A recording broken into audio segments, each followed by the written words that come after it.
Today we're going to talk all about health insurance plans for kids.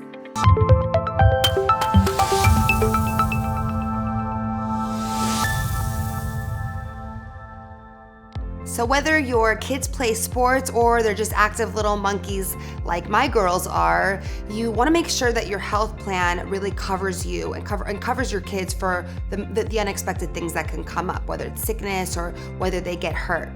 And so the first type of plan that you can have is an employer plan. And that's if the children, so like let's say you work for an employer and that employer offers health insurance. You have the option to add your family. You can add your spouse or your spouse and dependents or just your dependents to that plan.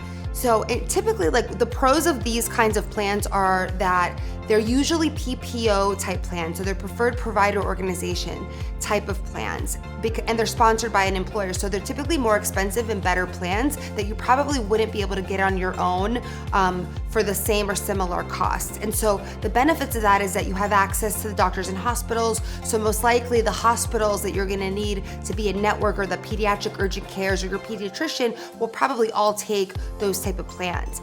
And another benefit to having these plans is that a lot of times the employer will subsidize, so they'll pay for a portion of the parent's plan, the employee, and sometimes even they'll pay for a portion of the kid's plan as well, depending on the employer.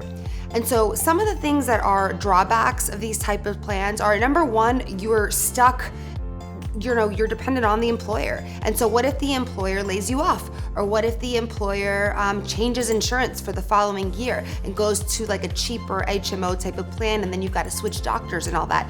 You don't have the authority and the autonomy over your plan when it's tied to an employer. And then another con would be that it could be really expensive to add the children to your plan. And so all of those things are things to consider when it comes to employer plans. So number two are CHIP programs, or state-funded insurance programs for children. So the whole premise is, every child should have access to affordable health care. And so these programs are in a lot of the states, and I'll use Florida as an example since that's my home state. In Florida, we have a program called Florida Healthy Kids. And Florida Healthy Kids has two options. First of all, it has year-round enrollment. So if a child is, outside of the open enrollment period for the marketplace, they can still get on one of these plans. At least the children can. These are not plans that the parents can get on also.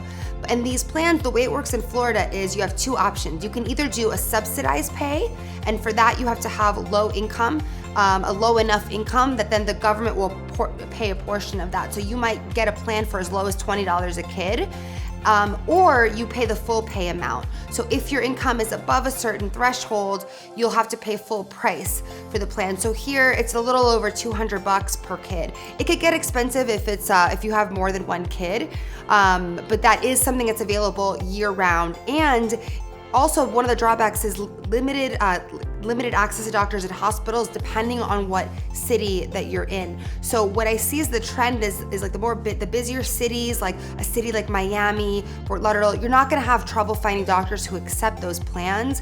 Whereas like if you live in a smaller town, it might be a little bit more difficult.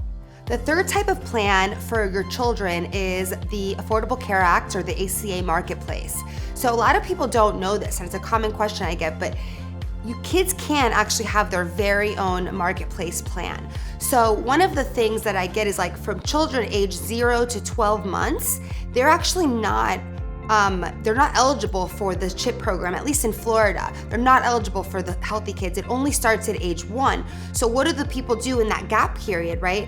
In that 0 to 12 months, you can actually get your child during open enrollment their very own ACA plan. And those plans, typically, it's like I always talk about ACA plans and marketplace plans. Most of the plans have higher deductibles, they're more limited networks, they've gotten pretty expensive. You can find PPO options, not in every single state, but you can on the marketplace. You just really have to make sure that the doctors that you want accept those plans. The good side about it is that you can enroll during open enrollment, or your child can, and you can enroll if you have a qualifying life event. So if a child is just born, that is a qualifying life event. Or also losing their health coverage, let's say through an employer, that's also a qualifying life event, where then you can put your child and enroll them into a marketplace plan. Again, sometimes higher deductibles, less access, but the good news is that you can have that on their own. Another place where I see this being a big benefit is in like a family. Let's say you have multiple children. Let's say you have 3 kids, and one of your children has some special needs where they're on some certain medication that is pretty expensive medication, and the other 2 kids are perfectly healthy. Well, you don't want to have the same insurance plan, or you don't necessarily have to have the same insurance plan for all 3 kids. And so for the child that needs a little bit more care, they need that certain medication, they can have their very own marketplace plan. The 4th type of insurance plan that you can get for kids is underwritten private coverage. And so these types of plans tend to also have access to a PPO network, which we've talked about, great access to doctors and hospitals. One of the drawbacks of these plans, though, is that a lot of them do not enroll children by themselves. So the children have to be on with at least one parent. You can have one parent and 4 children, that's fine, but one parent has to be on with any of the children. And so a lot of times, like, a family will come to me and they just want coverage for their kids because maybe they get covered, the employee, through their employer job or employer plan, and that employer plan offers an enrollment for the kids, but it's way too expensive.